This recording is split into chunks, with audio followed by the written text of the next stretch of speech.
I'm Frank Sesno, your host here on Planet Forward. It's my pleasure today to be talking to Tom Friedman, columnist, author, and a guy who spent a lot of time thinking, writing, talking, studying about energy, climate. We've got a number of questions that we got from the Planet Forward community for you, Tom, so let me go right to them if that's okay. All right? First one, you often write and speak about innovation. There's a lot of rhetoric around environmental innovation right now in the private sector, but how can policy be used to spur innovation enough to meet the energy challenges of the 21st century? Well, policy is the key thing, and I think the most important policy we can put in place to spur innovation is a price on carbon. You know, Frank, I live in Montgomery County, Maryland. When gasoline was $4.50 a gallon, you could not buy a Toyota hybrid Prius in Had to Montgomery wait County. months. Had to wait. They wouldn't even stop taking names. Yeah. When gasoline is $2 a gallon, you cannot sell a Toyota hybrid right. Prius in Montgomery So County. you're calling for a tax on carbon? Got to be a tax on carbon. That's about as popular as, you know, a root canal. Absolutely. You know, You're not going to get elected on that. I could get elected on that. I think you could actually, if you framed it the right way, you could get elected. How would you frame it?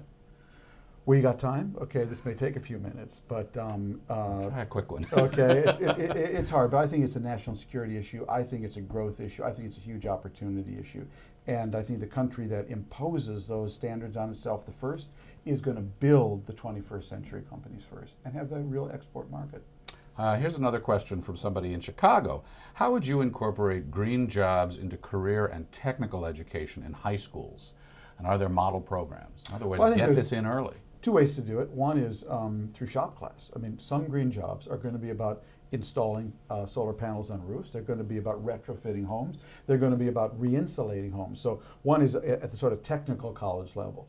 And the other is at the cutting edge science level. You know, green is all about chemistry, biology, and physics. And the more people who specialize in chemistry, biology, and physics are going to bring to the marketplace the skills to push out the boundaries of knowledge so we can lead the green revolution. Here's an interesting question from one of our staffers here at planetforward.com, Susanna, who wrote, you recently wrote, the only engine big enough to impact Mother Nature is Father Greed, Right. Which means the market. How do you ensure that human rights are protected in a market system?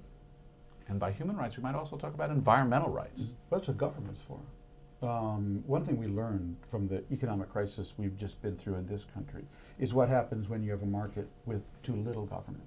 And to me, what the government is there for is to ensure commercial rights, civil rights, human rights against the sort of leviathan of the market. That's what government's for.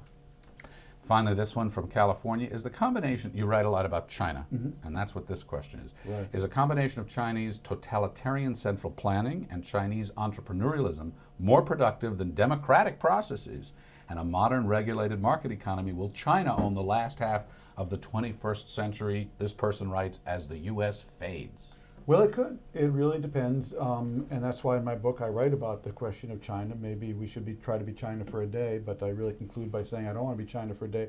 I want to be America for today, but that means getting our government to work with the same focus, legitimacy, authority, and stick-to-itiveness through democratic means to launch a real green revolution that China does through authoritarian means. Right now, our government doesn't work that way. It should, it can. We need to demand that it does. But right now, if we stay on the track we're on, China could have an advantage. You know, it's a really interesting point too, Tom, because, for example, I've been to Brazil and I visited the incredible ethanol mills and the process there. But, you know, they declared this whole program back in the first energy shock under a military government where you could stick with something for 30 years.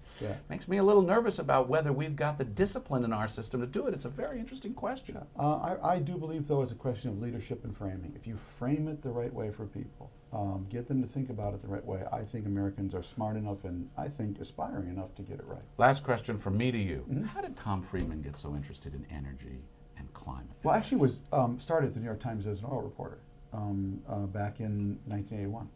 I was in Beirut for UPI, and I was covering OPEC at the time. So actually, I've been covering energy for a long time.